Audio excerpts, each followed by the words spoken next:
train like this one. Through interest on debt, the rich nations are starving the developing world.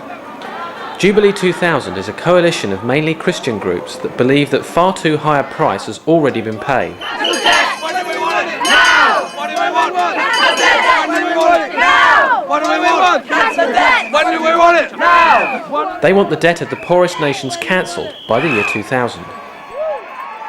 Over 50,000 people joined hands around the conference venue, imploring the leaders of the 8 richest nations to break the chains of debt. This emotional appeal was virtually ignored by the mainstream media.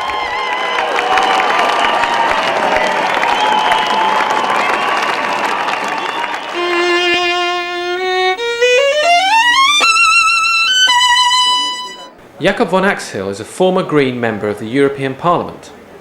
With Paul Ekins, he co-founded the Other Economic Summit that has paralleled the G8 meetings since 1984. There's a lot of energy in this audience this morning. If you read I refer you to this morning's paper, the People Summit, because there's a piece in there by me and I will expand on that. It's very difficult, as you may have noticed, to find people prepared to defend globalization, even among its key representatives. David Corton, whose book on globalization I recommend highly, which you can get here, called When Corporations Rule the World, says that this is not some natural process. It's in fact been very hard to create a world order in which you have $400 billionaires who who earn as much as the poorest 1.5 billion people in the world. This has taken very hard work by lots of economists, lawyers and politicians in the pay of moneyed interests, and it's going to take a lot of work to change it. After he wrote this book, very scathing critique you might think, he was visited by the 2 Swiss businessmen who set up the Davos World Economic Forum, the key meeting place of the present global economic order, and they said, we agree with you. And Corton says, why don't you invite me to Davos to speak? And they said, well, the world isn't ready for that yet. Tony Blair, of course, doesn't believe globalization needs any defense because he believes it's God's will.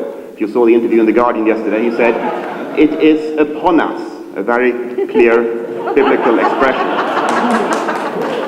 But natural or God-given processes don't need thousands of pages with thousands of paragraphs of legalese like the World Trade Organization agreement, like the MAI, etc. Neither does technology cause globalization. I mean, you can use technology to deregulate, but you can even easily better use it to regulate. And in fact, what we have is not deregulation, but re-regulation in favor of global business. Even the European Federation of Employers admit this. They found that the number of business regulations, or overall regulations in Britain, increased 600% under Margaret Thatcher. There was no way of trying to force a state back because business needs the state to enforce its contracts. It couldn't go anywhere without the state. That's why it doesn't really go and invest a lot in countries like the Ukraine. The G8 leaders are prisoners, not of globalization, but of an ideology of globalism. This globalization, of course, is only just beginning. Trade was more integrated in the colonial area before World War I than it is today. But it is seen as a future which nobody can escape. Countries in the South are told you must obey beforehand. This is going to come, so why don't you give us all national treatment now, the corporate leaders tell them. The aim is to make it impossible for anybody to escape. It's not there is no alternative, but there must be no alternatives. So attempts to protect local and regional markets, to create local and regional jobs, sustainable, cheap, good jobs, not blackmailable livelihoods, are made illegal. That is the gist of MAI, WTO and similar agreements. And it's really having an effect. I mean, you have a model of development which has worked in one of the poorest areas, one of the poorest states in the world, Kerala in India. The World Bank model doesn't work, the Kerala model works. They are still very poor. Literacy is 100%, infant mortality and several other statistics are closer to industrialized countries than to the rest of India, the rest of the South. Their representatives told me it's getting harder and harder because of globalization to maintain this model. In Europe, we have European Monetary Union, which bans not just social democratic Keynesian policies, but also makes the introduction of a sustainable circular economy basically illegal. The G8 are their model is not only very bad. In fact, for the poor, of the world, and for future generations, it is nothing short of criminal terrorism in its effects.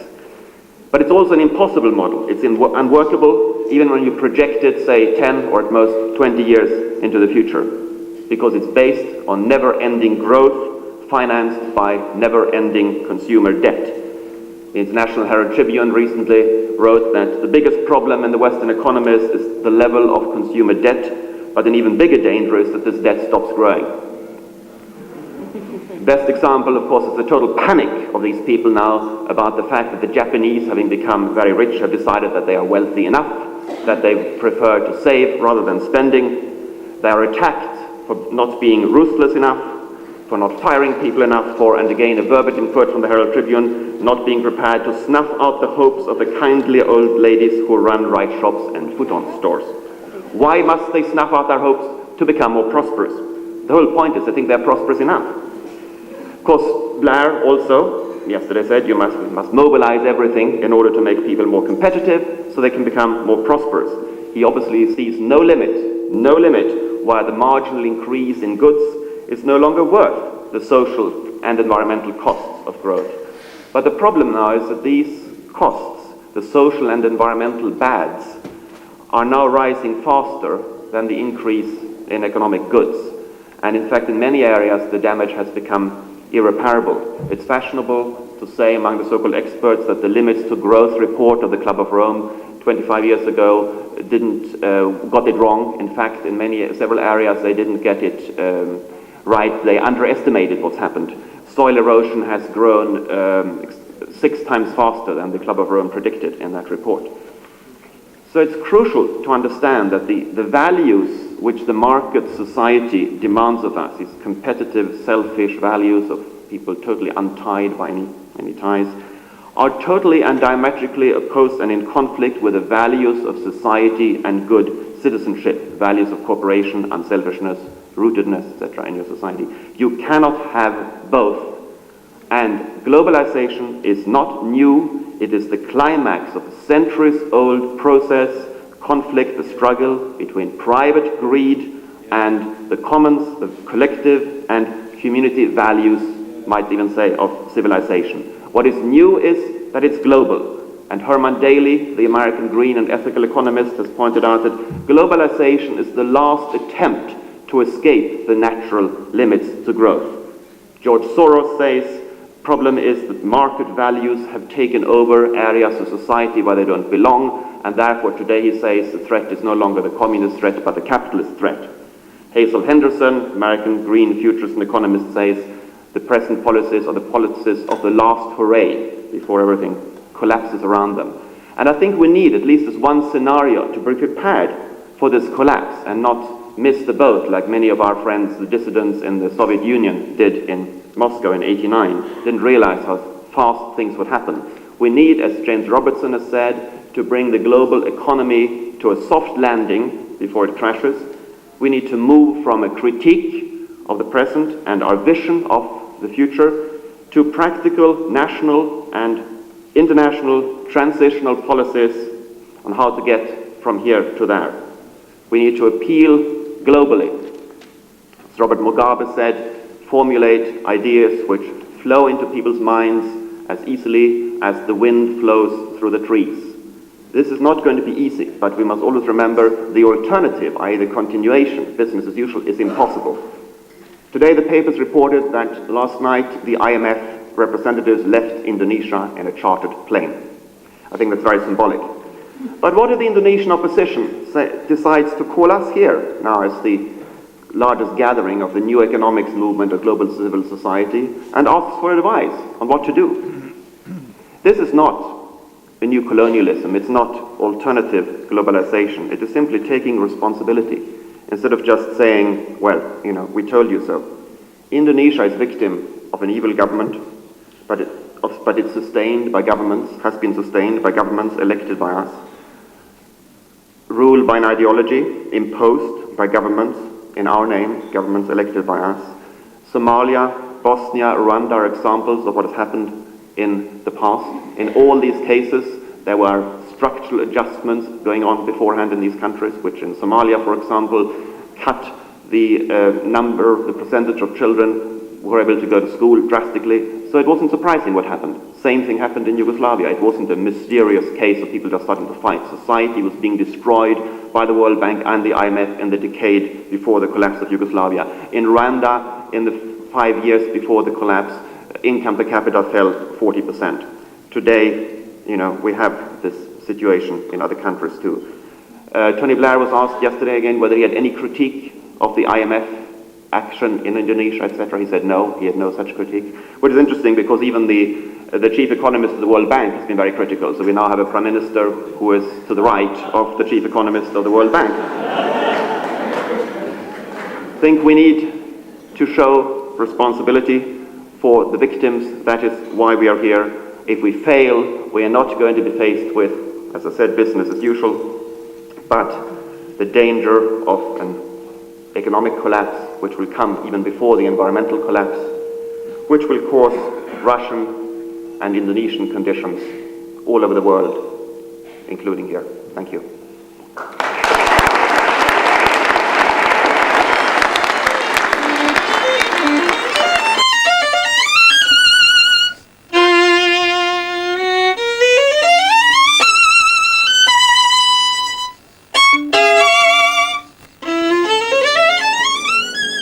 Radical Roots helps finance new workers' co-ops. On some derelict land near the conference centre, they were showcasing sustainable alternatives to globalisation. We got this call from number 10, and they said, Tony Blair wants to come down and visit your people power site. So we got the place tidied up, it was all lovely, and then the Downing Street delegation that were going to come down and inspect it to see if it was fit for his nibs to come down and see it didn't turn up because they had better things to do. Shame. We wanted to show him the Alternative Job Centre. We wanted to show him the Alternative Job Centre and the People's Dome. Never got the chance. This is a vegan cafe. Here's Dick cooking dinner for the site crew. This is the best food in Birmingham right now, and the journalists are coming here to top up because the food that they're getting at the J8 Summit is so bad. Yes, it's quite true. The food here is much better than up there. That's why I've come here. Thank you.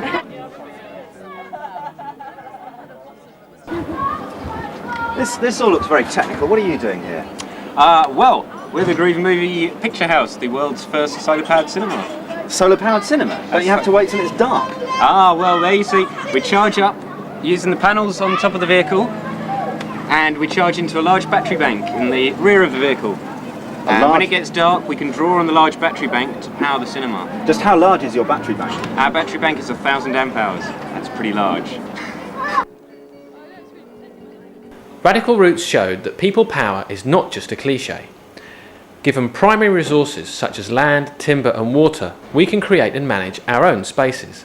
People, not politicians, are preparing the way to a sustainable future.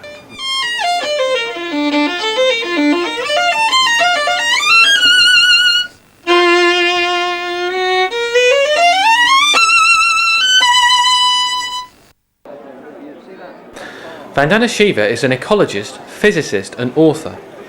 She's received international acclaim for her analysis of the social implications of genetic engineering.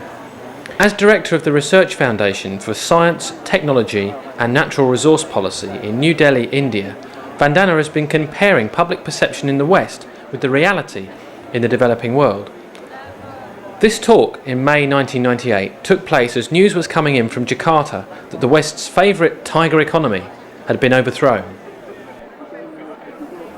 I was in Indonesia in February to do a training program on biosafety. And one could sense the volatile nature of the economy.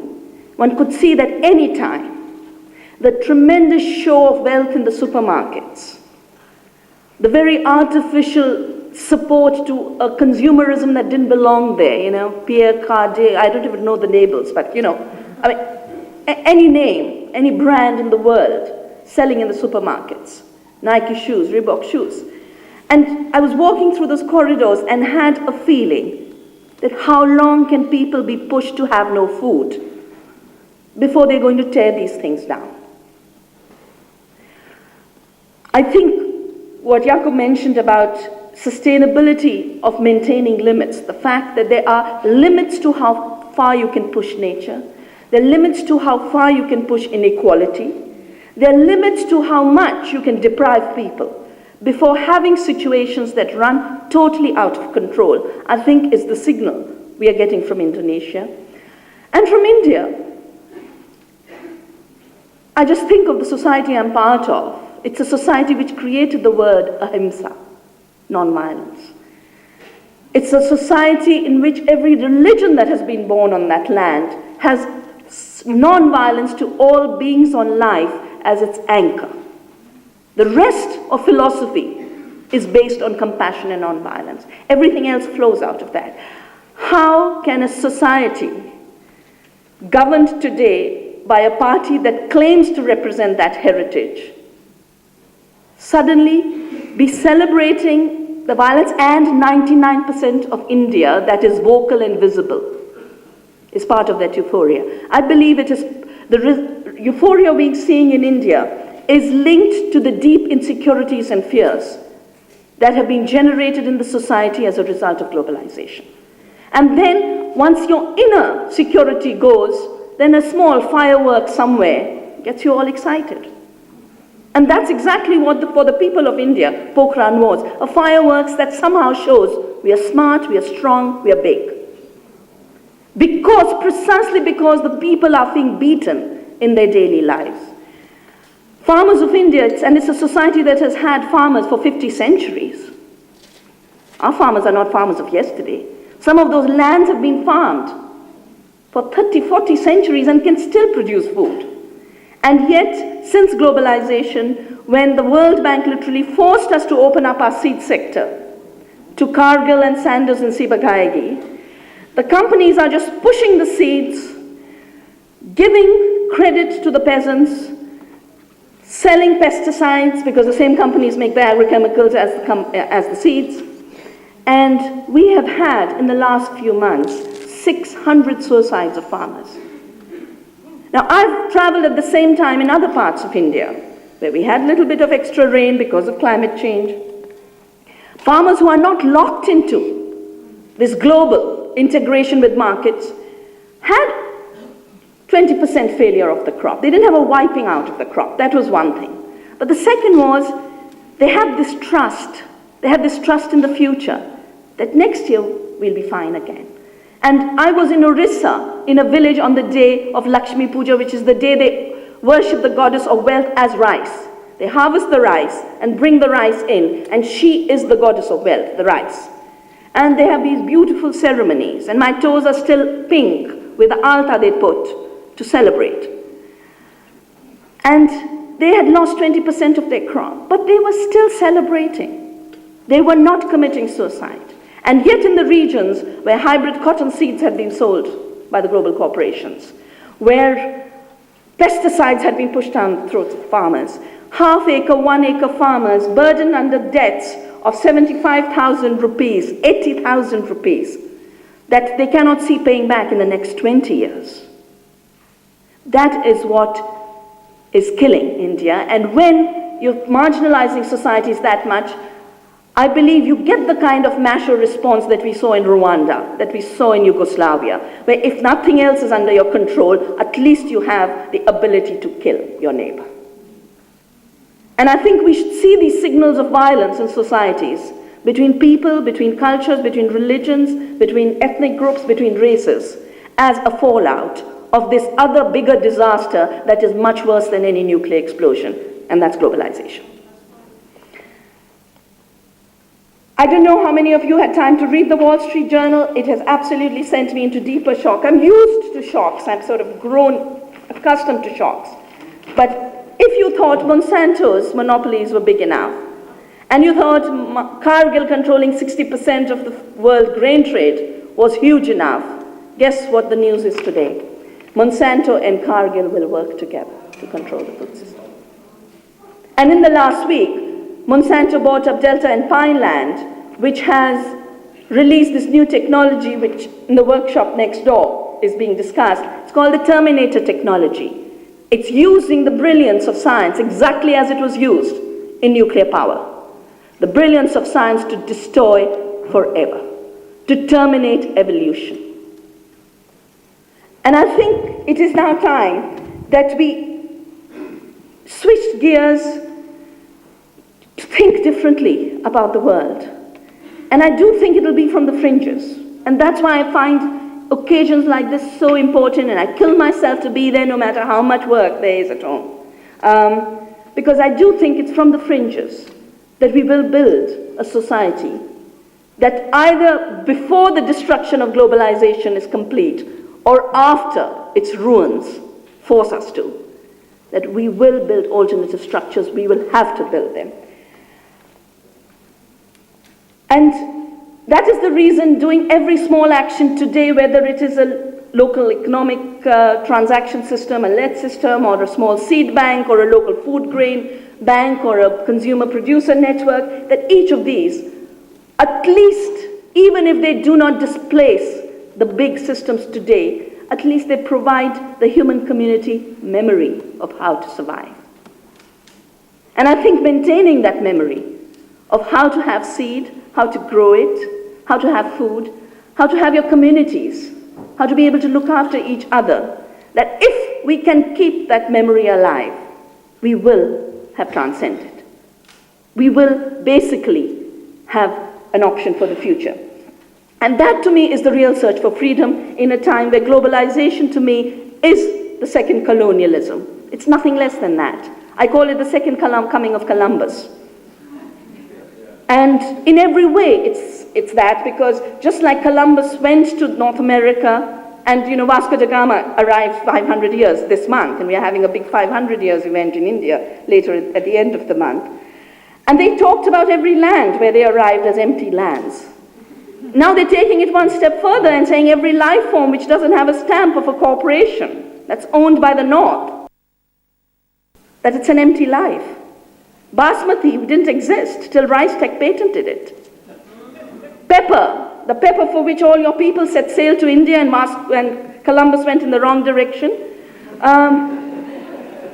There's a company called Sabinska that's patented pepper, its active principle, and now is threatening the other traders of India, saying they are interfering, it's infringing in the patent if they export to India, export to the United States. So we are in this situation where whether you look at the new alliance between Monsanto and Cargill, which is it is literally a new totalitarianism, different only in the fact that it's run through the market rather than through the state. But it is deeper, because even the state-run communist totalitarianism did not control the morsels you put into your mouth. All they controlled was a little bit of your freedom of speech. This new totalitarianism is based on what I believe is a very deep fear of everything that is free and alive on its own terms. Any element of autonomous freedom. It could be the tiniest of peasants of India. It could be that little community doing a lead scheme, that those become the big threats. And those have to be put aside. I want to wrap up with just one or two announcements, because I worked all of yesterday, and my printer worked till 11 at night to print this out for you. And it's basically 50 years of witch freedom, because they're going to be celebrating tomorrow onwards 50 years of GATT in Geneva at the second ministerial. But what Mira, my sister, and Mira was here for the first TOES conference that was organized, I think, years ago, and many of you might have met her. We put this together. It's a comparison of what the Universal Declaration of Human Rights was, because that's also a 50-year celebration. And for every article of the declaration, what does the globalization system now turn into a constitution through WTO? What does it mean? These are little gifts for you. The bundle is here. There's also badges of this new movement of fun and mischief we've launched called Diverse Women for Diversity, and men who feel womanly enough can belong to it.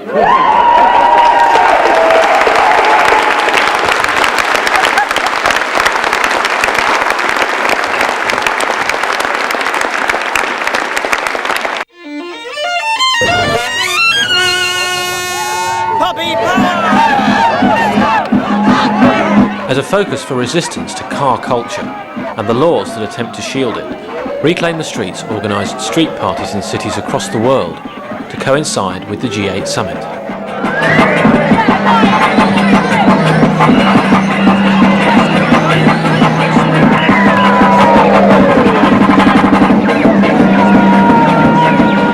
From early afternoon and into the evening, about 3,000 people converged on Birmingham's Bull Ring roundabout for an unlicensed street party.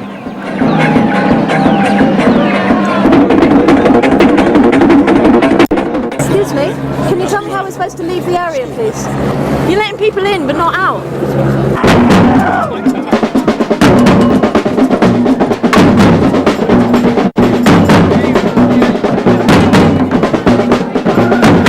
By sheer weight of numbers, Reclaim the Streets peacefully challenges the car's monopoly of our cities.